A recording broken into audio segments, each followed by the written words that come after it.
Hello, my friend. Welcome to this powerful and inspiring journey.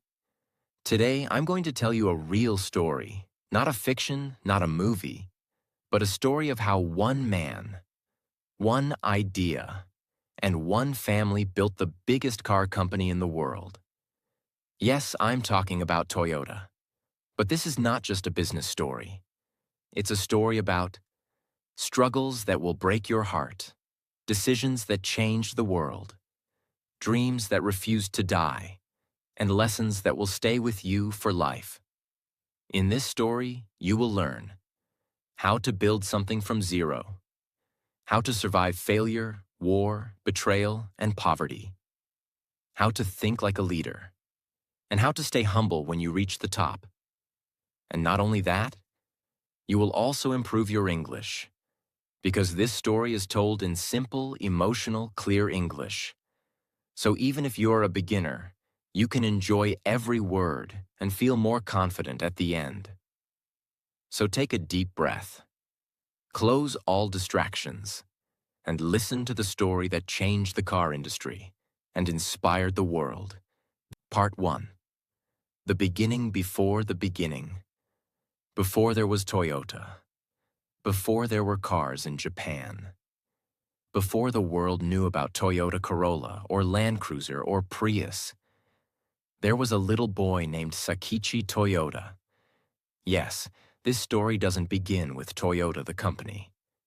It begins with Sakichi Toyoda, the father of the Toyota family. Sakichi Toyoda was born in a small village called Kosai in Shizuoka, Japan, in the year 1867, just 2 years after the end of Japan's feudal era. His family was poor. His father was a carpenter.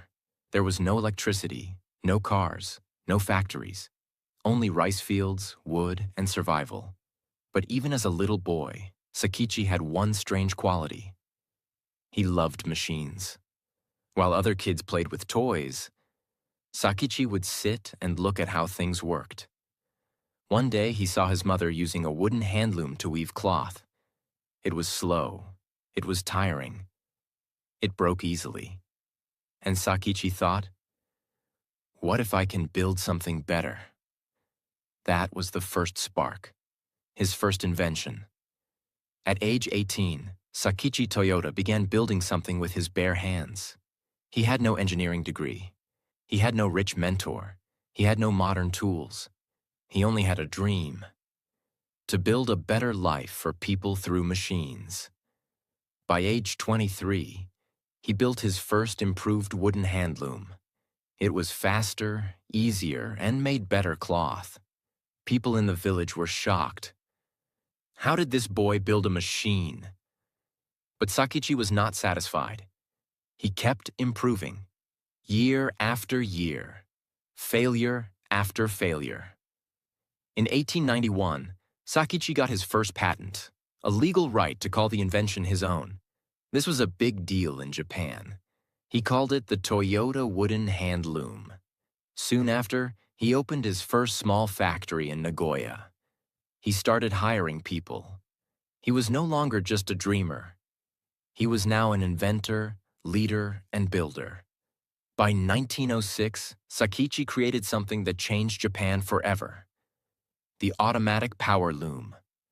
This loom could stop automatically if a thread broke, something never seen before. It saved time. It saved cloth. It was revolutionary. And here's something important. This automatic stopping system would later become a key idea in Toyota cars. A system where machines could stop when something was wrong. Even in weaving, Sakichi was building the future of safety. Sakichi had a son. His name was Kichiro Toyoda, born in 1894. Kichiro grew up watching his father work hard, fail, build again, fail again, and keep moving. He didn't just inherit his father's name. He inherited the fire, the mind, and the mission. Kichiro was smart, but he didn't want to stay in the past. He wanted to go beyond weaving. He wanted something new. In 1921, Kiichiro Toyota traveled to London, England. He saw something that would change his life forever. Not looms, not threads, but cars. People driving cars, fixing cars, loving cars. He thought, why don't we build cars in Japan? But there was a problem. In Japan at that time, there were almost no Japanese cars. People imported expensive cars from the West. No one believed Japan could build its own automobile industry. But Kiichiro believed. He came back to Japan with one mission. I will build a Japanese car in Japan by Japanese hands for the Japanese people. In 1929, Sakichi Toyota, the father, was getting old. Kiichiro had a dream, to build cars, but he needed money. So they made the biggest decision of their life. They sold the patent rights of the automatic loom to a British company. How much? $150,000, which is over $2.5 million in today's value. This money was not used to grow the loom business. It was not used for luxury. It was used for one crazy idea. Let's build a car company in Japan, from scratch. Inside Toyota Automatic Loom Works, a new department was created, the Automobile Division. It was just a small room with a small team and a big dream. Nobody believed in them. People laughed. People said, Japan will never compete with Ford or GM. But Kiichiro didn't care. He said, if we don't start now, we'll always be behind. After 2 years of trial and error, failure and learning, in 1935, they completed their first car, the Toyota A1, with a truck version called G1. It wasn't perfect, it wasn't beautiful, but it was Japanese, self-built, real. It didn't look modern, it didn't have luxury, it didn't have the shine of American cars. But it had something more important. A Japanese soul, built by Japanese minds, using Japanese tools for Japanese roads. And Kiichiro Toyota knew this was just the beginning. But they still didn't have a real car company. They were still just a small department inside a textile company. That had to change. In August 1937, Kiichiro Toyota officially separated the car-making department from the loom company. He founded a new company, Toyota Motor Company Limited. But wait, did you notice something strange? Their family name was Toyota. So why was the company called Toyota? There were two big reasons. 1. In Japanese script, Toyota uses 8 strokes. And 8 is considered a lucky number in Japanese culture. It means growth, success, and prosperity. 2. Toyota was easier to pronounce and write in other languages. Kiichiro wanted the company to feel modern, international, and clean. And so, with a simple change of a letter, a brand was born. Toyota. Let's be honest. Starting a car company in 1937 Japan was almost impossible. Japan had no experience in automobile engineering. They had to import car parts from foreign countries.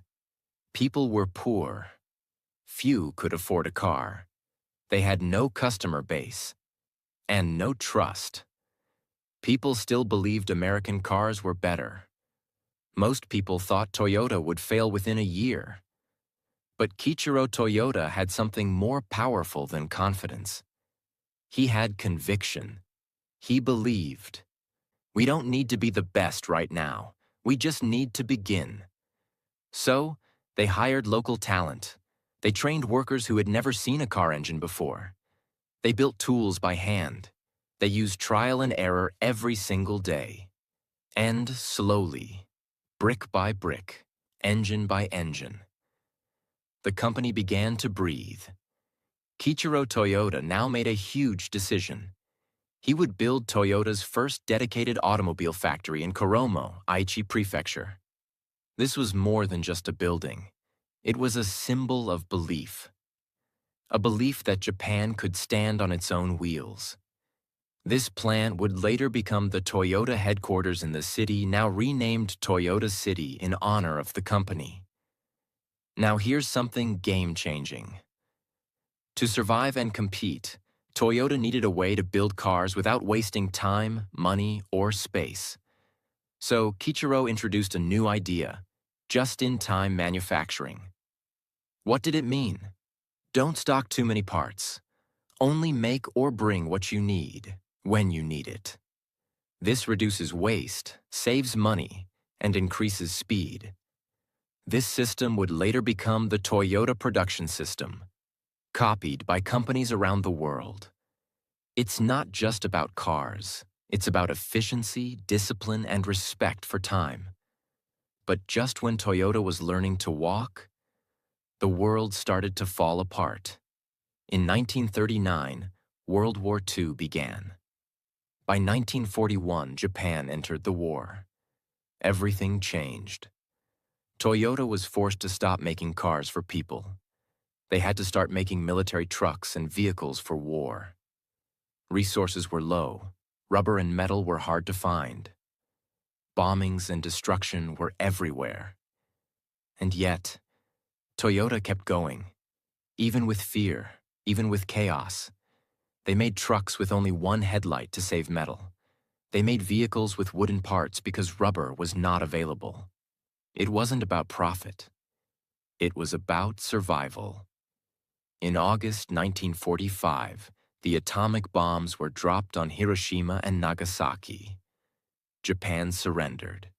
The war ended. The country was destroyed. And Toyota? It was almost dead. Their factories were damaged. Their employees were jobless. The government stopped funding car companies. People were starving. Who needed a car? For many companies, this was the end. But for Toyota, it was the beginning of their true test. Toyota tried to rebuild. They created a small car called the SA, a tiny family vehicle. They also started working on buses and trucks to generate income. But the company was losing money fast. Very fast. By 1949, Toyota was in debt. They couldn't pay salaries. They had to borrow money from banks just to stay alive. That year, Toyota made only 300 trucks. Compare that to Ford or GM, who made hundreds of thousands. Everyone said, Toyota is finished. They had a dream, but it's over. And then, this was the darkest moment in Toyota's history. In early 1950, the company was forced to make a painful decision. They laid off 1,600 workers, around 25% of the company. The employees were angry. There were strikes, protests, and walkouts. The dream was shaking. And Kichiro Toyota, the founder, the dreamer, he blamed himself. He felt he had failed his father's legacy. He felt he had failed his team. He said, if my decisions cause pain to my people, I must step down. And so he did. In June 1950, Kichiro Toyota resigned as president of Toyota. Just months later, he died. Of a stroke. He was only 57 years old. He never got to see what his dream would become.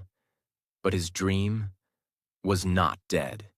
This is where real legends are born, not in victory, but in failure, pain, and loss. Toyota was broken. Its founder was gone.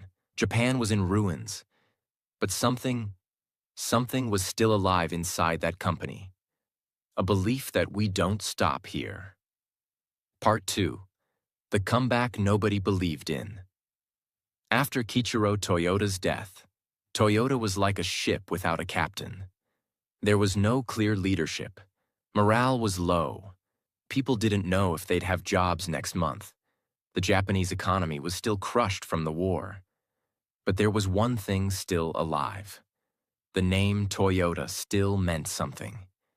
It stood for persistence, discipline, and honor, even in failure. And slowly, a few people inside the company refused to let it die. One of those people was A.G. Toyota, the cousin of Kiichiro Toyota. Who was A.G. Toyota? A.G. Toyota wasn't loud. He wasn't famous. But he was smart, strategic, and obsessed with improvement. He joined Toyota in the early 1930s and had worked closely with Kiichiro. Now he took on the impossible mission: bring Toyota back to life, no matter what. But how? The company had no money. They couldn't compete with American cars. Japan's roads were terrible, and customers had lost trust. They needed something radical, and surprisingly, it came from their former enemy, America. In June 1950, just a few months after Kiichiro's death, something shocking happened. The Korean War began. The United States needed thousands of trucks and vehicles to move soldiers and equipment through Korea. They turned to Japan, the closest supplier. And guess who got the contract? Toyota. Suddenly, this dying company had a lifeline. They were asked to supply over 5,000 military trucks for the U.S. Army.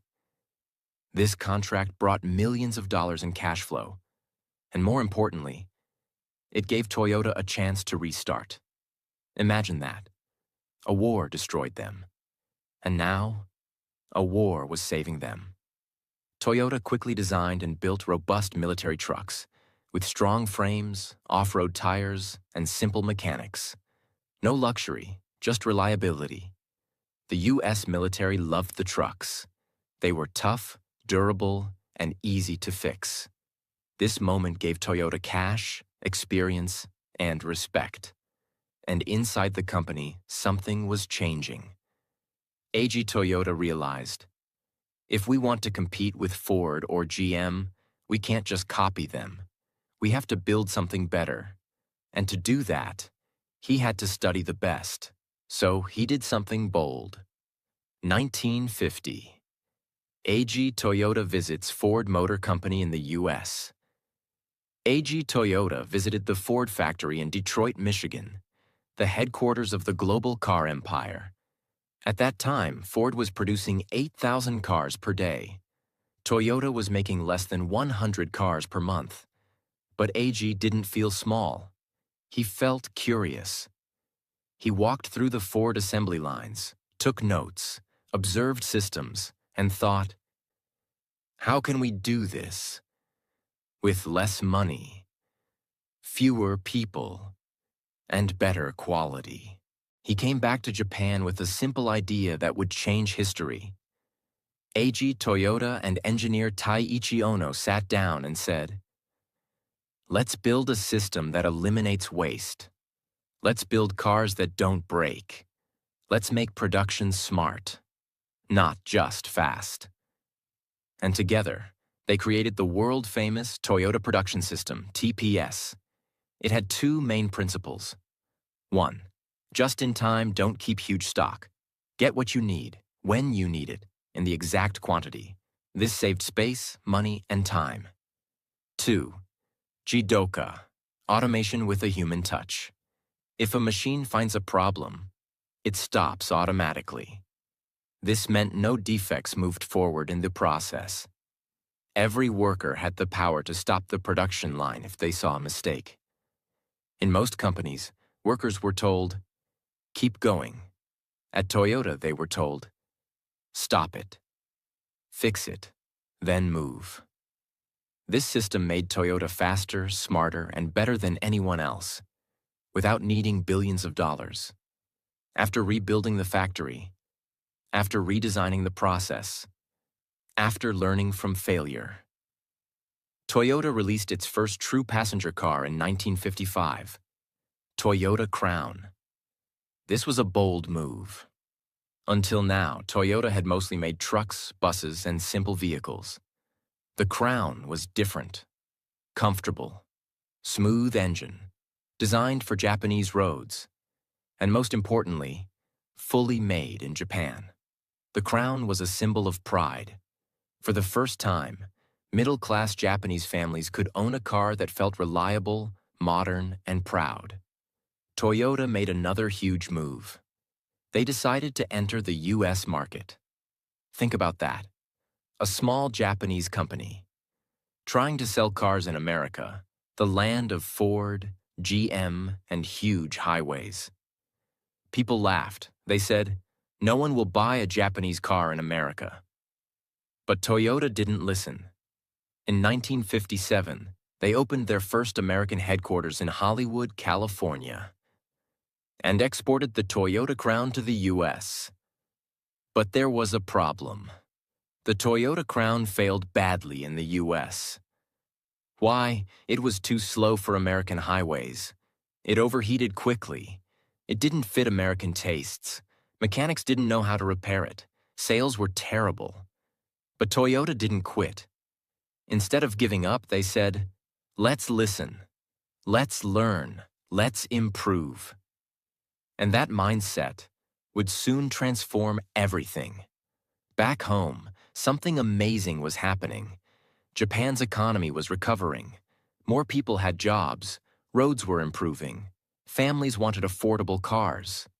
Toyota focused on low-cost, high-quality vehicles, and sales exploded. By 1962, Toyota had made its 1 millionth vehicle. That's right.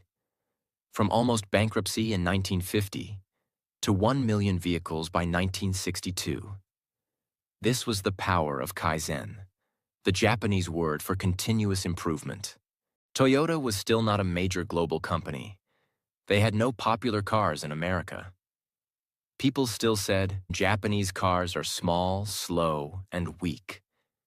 And that's when Toyota decided, we need to build a car for the whole world.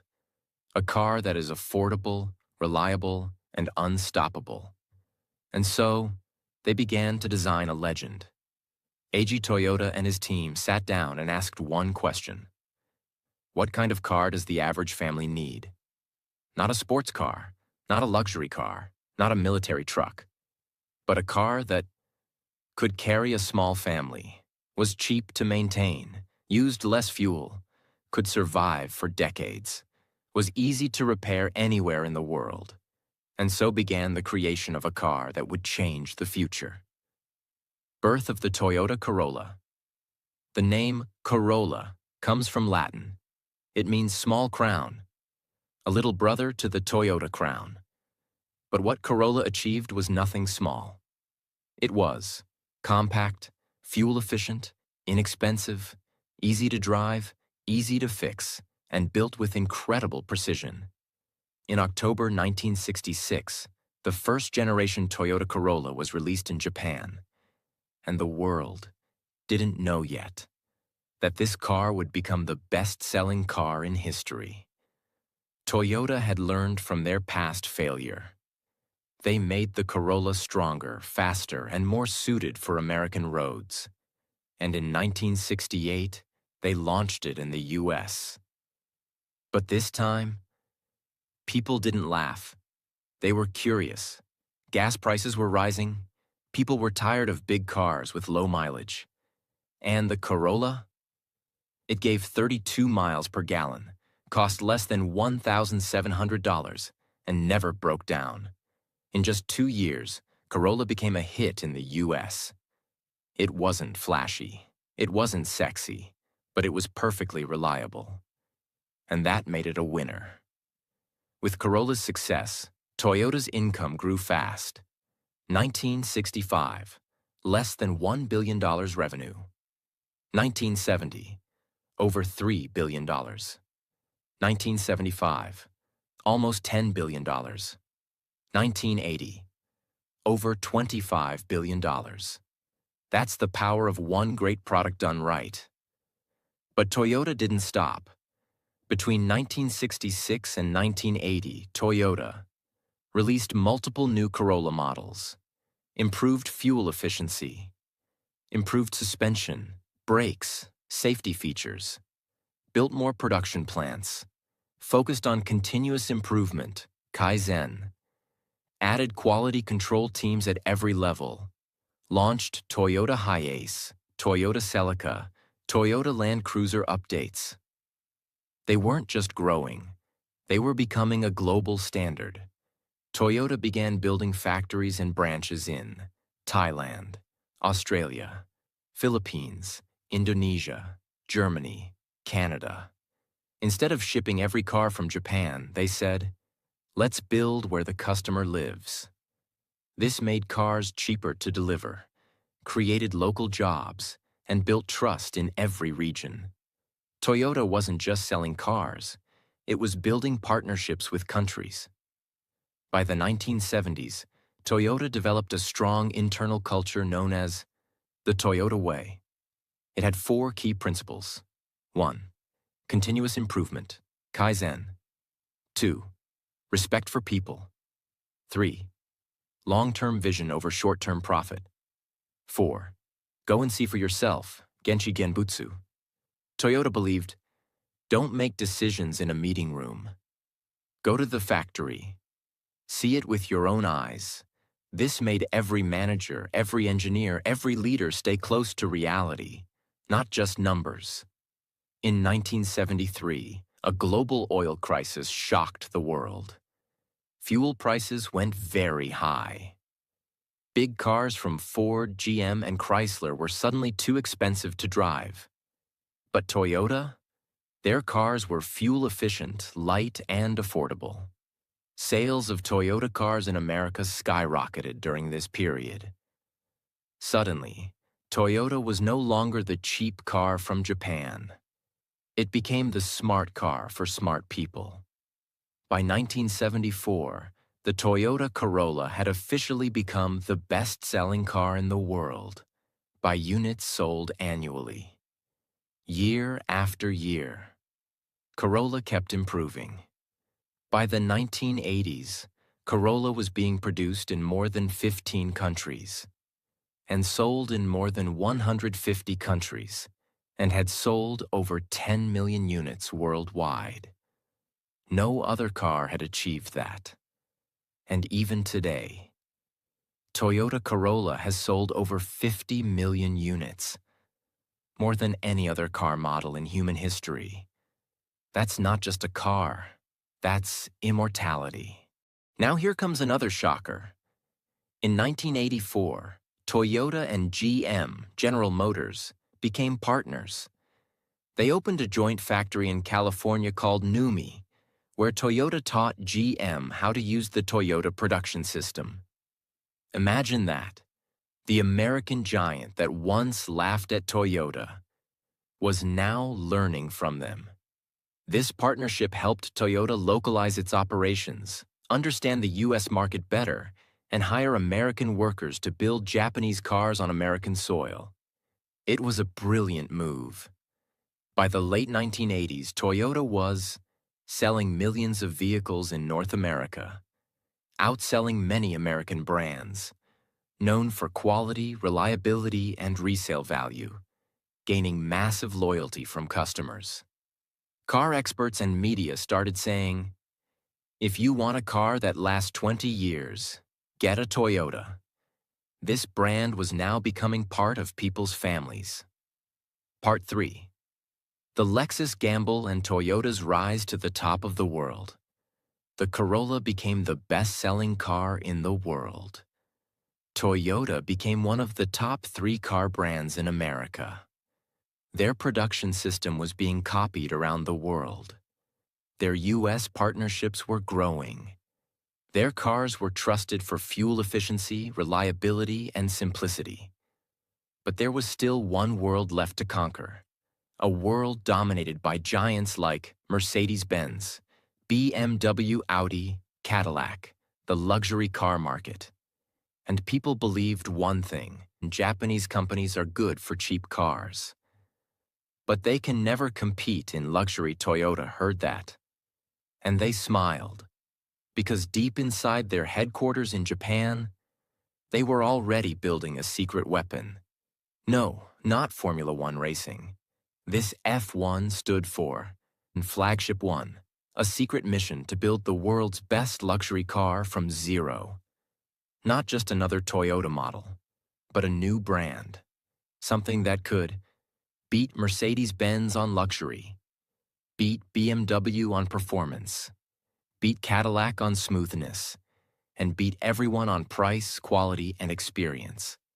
They didn't want to copy the best. They wanted to become the new standard.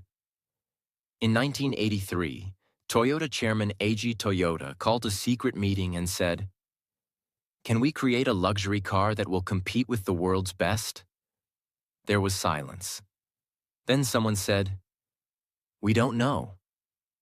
Eiji replied, "Then let's find out." This was not a marketing stunt. It was Toyota's biggest project ever, and they gave it everything. Over 1,400 engineers, over 2,000 technicians, $1 billion budget in the 1980s dollars, 450 prototypes, over 2 million test miles, no shortcuts, no recycling parts from other Toyotas. They started from a blank page. This wasn't just about making a car. It was about challenging perfection. Examples? Engineers tested doors opening and closing over 20,000 times. They designed a new engine from scratch. Quiet, smooth, powerful. They tested wind noise using Japanese bullet train tunnels. They tuned the sound system with professional musicians. They tested the car in Arctic cold, African heat, and American highways. Every screw, every seat, every light was tested for perfection. This wasn't a car anymore. It was a statement. But there was one big problem. They couldn't launch this as Toyota. Why? Because even though people respected Toyota, they didn't see it as luxury. So Toyota did something brilliant. They created a completely new brand, with no name, no history, no legacy, only performance. After 6 years of development, the car was ready. Toyota named the new brand Lexus, a name that sounded modern, futuristic, clean, elegant. Some say it came from the words luxury plus elegance plus US, United States. And the car? It was called the Lexus LS 400. It was a four-door sedan, but not just any sedan. It had a V8 engine with 250 horsepower, a 0 to 60 miles per hour time of 8.5 seconds, near zero cabin noise, automatic tilt steering, memory seats, an advanced anti-lock braking system, and perfect suspension that felt like flying. And the price?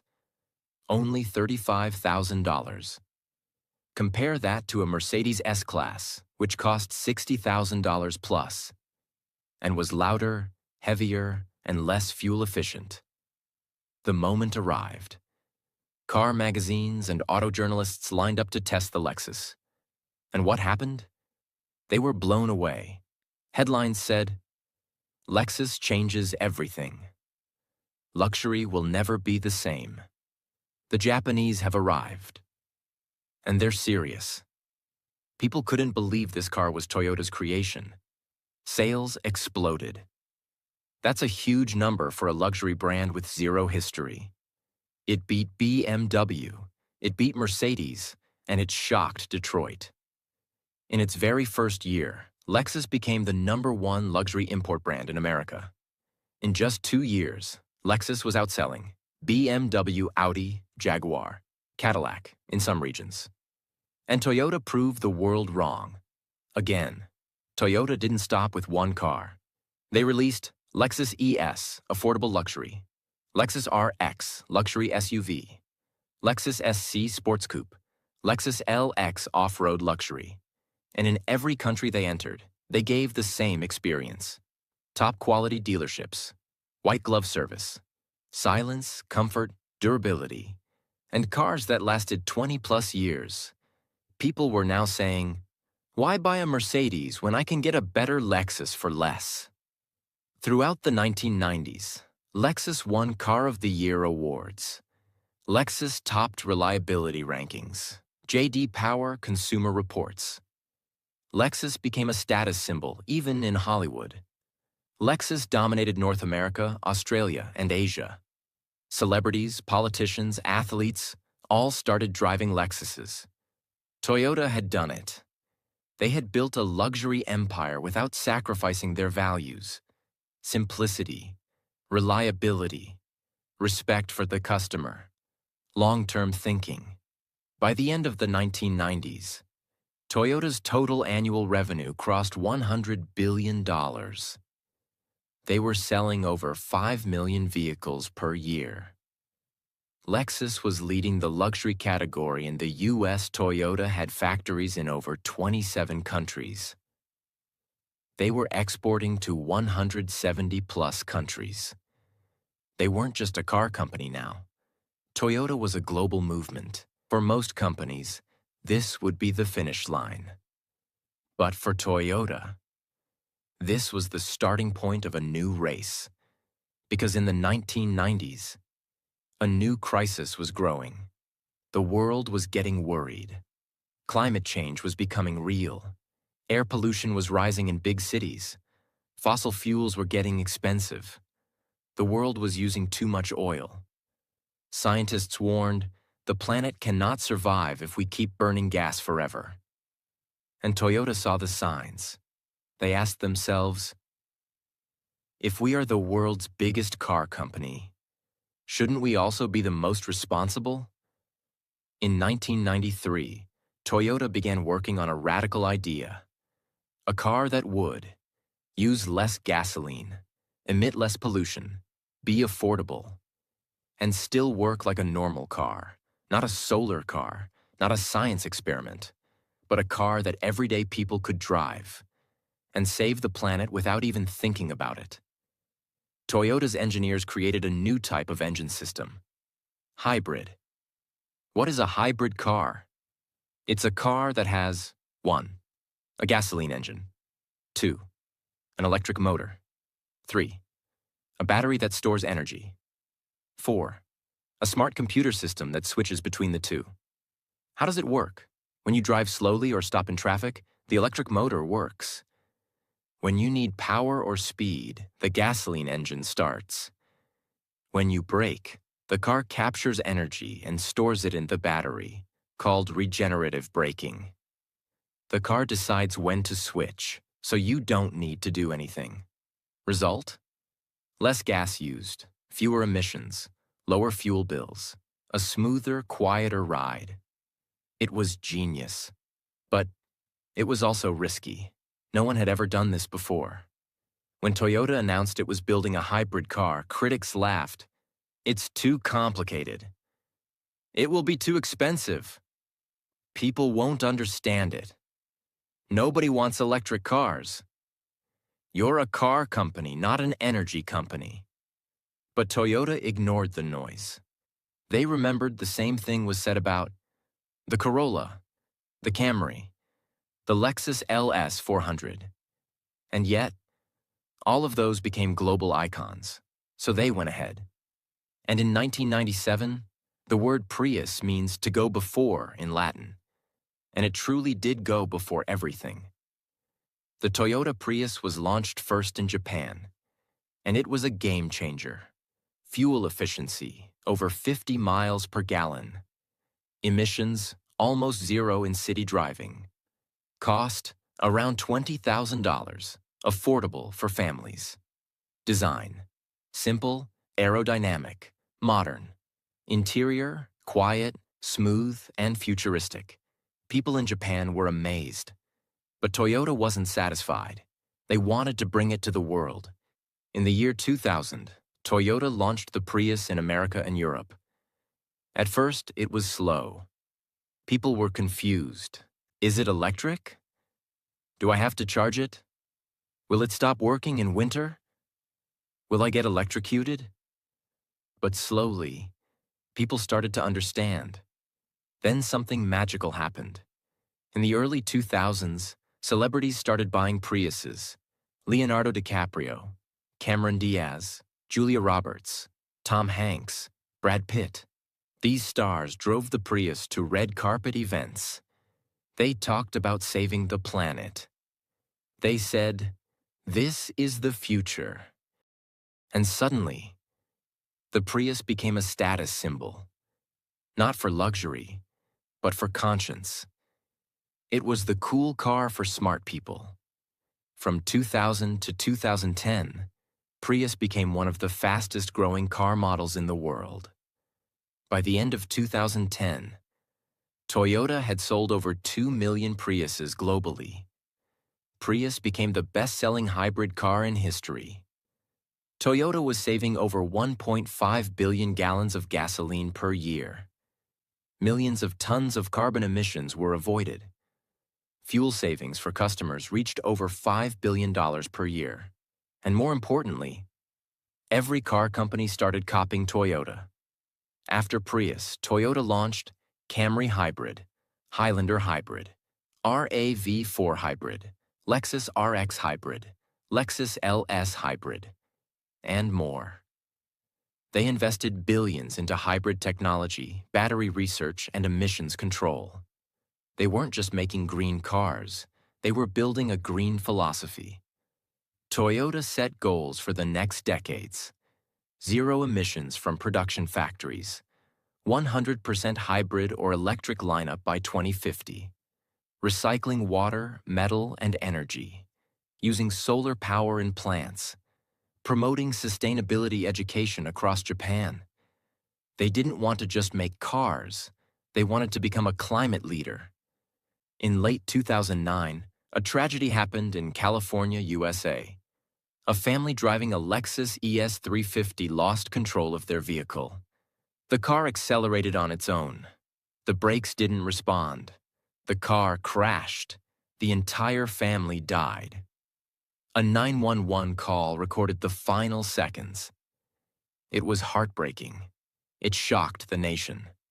This was not just a car crash. This was the beginning of a storm. Soon, more reports came out. Cars accelerating on their own, brakes not working, floor mats getting stuck, electronic problems in hybrids, drivers reporting panic and near-death experiences. The headlines exploded. Is Toyota killing people? World's #1 car maker in big trouble. Recall crisis. Can Toyota be trusted? In less than 60 days, Toyota's brand went from perfect to questioned. People were scared. Governments got involved. Investigations began, and Toyota was silent. But not because they were hiding. They were listening, analyzing, and understanding. Between 2009 and 2010, Toyota recalled over 9 million vehicles across the globe, spent more than $2 billion fixing affected cars, lost over $30 billion in stock value, faced over 300 lawsuits, was investigated by the U.S. Congress, was fined $1.2 billion by the U.S. Department of Justice. It was the biggest recall in automotive history. Toyota's clean image was cracked. Amid the chaos, one man stepped onto the world stage. Akio Toyoda, the grandson of Kiichiro Toyota, the original founder. He had become president in 2009, just before the storm. He was soft-spoken, humble, and not media-trained. But he was honest, and he did something most CEOs wouldn't do. On February 24, 2010, Akio Toyoda appeared before the U.S. Congress. Live cameras, angry politicians, victims' families in the room. The world was watching. And Akio Toyoda said, "I am deeply sorry for any accident Toyota drivers have experienced. I take full responsibility. I am the grandson of the founder. Toyota has always put the customer first. But in our push for growth, we lost that focus.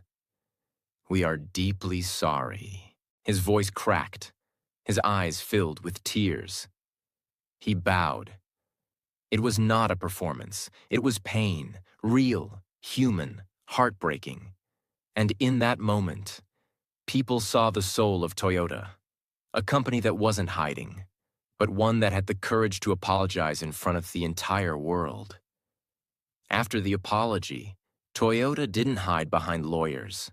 They went back to work.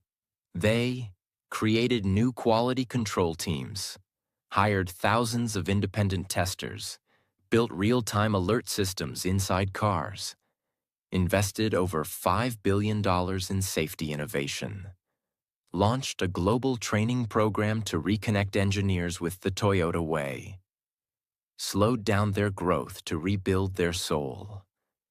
While other companies used scandals to cut corners, Toyota used it to rebuild their identity. By 2012, Toyota had regained public trust. Their new cars were safer, smarter, more responsive, more thoroughly tested, and they introduced even more innovations. Toyota Safety Sense, auto brake, lane assist, radar. Hydrogen-powered cars like the Toyota Mirai. Electric car development programs. New global platform, TNGA, Toyota New Global Architecture. Their hybrid sales crossed 10 million units. Their Prius became the world's symbol of sustainability. Their revenue climbed back to over $275 billion per year. They were back, not as heroes, but as humans who fell and stood up with grace. Toyota's not stopping. They are now investing in solid-state batteries, charge in 10 minutes, fully electric cars across all brands, self-driving technology, robots for the elderly, flying cars, concept, smart cities. In 2021, Toyota began building a prototype city in Japan called Woven City, where cars, homes, and life are powered by clean energy and AI. This is not science fiction. This is Toyota's next vision, a future where mobility is for everyone. A world where cars don't just move people, but improve their lives. Let this story stay in your heart, because it's not just about business. It's about becoming better, no matter how good you already are. Here's what Toyota teaches us. 1. You can start from nothing. From a poor boy building wooden looms, to a global company worth hundreds of billions. Never say, I don't have enough. Say, what can I build with what I have? 2. Innovate quietly. Let results be loud. Toyota didn't fight competition with words. They built Corolla, Camry, Lexus, Prius. Let your work be your voice. 3. Apologize, fix, improve. When you make a mistake, don't hide. Accept it. Apologize. Then rebuild with double the heart. 4. Think 50 years ahead. While others chase fast profits, Toyota builds for the next generation. What you build today will speak for you after you're gone. 5. Slow is smooth. Smooth is fast. Toyota takes time, but they don't stop. You don't have to move fast. You just have to move forward, without stopping. Today, Toyota by the numbers. Over 370,000 employees. Operating in over 170 countries. Annual revenue, over $275 billion. Over 12 million cars sold per year. World's #1 automaker, by many rankings. Over 20 million hybrid vehicles sold. Over 50 million Toyota Corollas sold. And a legacy of honor, excellence, and humility. This was not just a company story. This was a human story. A story of a boy who watched his mother weaving on a broken loom. A son who dared to sell his father's invention to chase a new dream. A brand that rose from war, survived failure, and led the Green Revolution. A company that cried in front of the world and then stood up again. Toyota is not just a car company. Toyota is a philosophy. And that's why this is not just the best success story in the world. It's a story that deserves to be remembered forever. If this story inspired you, please subscribe. Please share this with someone who needs hope, motivation, and purpose. And remember, from silence, from failure, from nothing, you can build something that moves the world.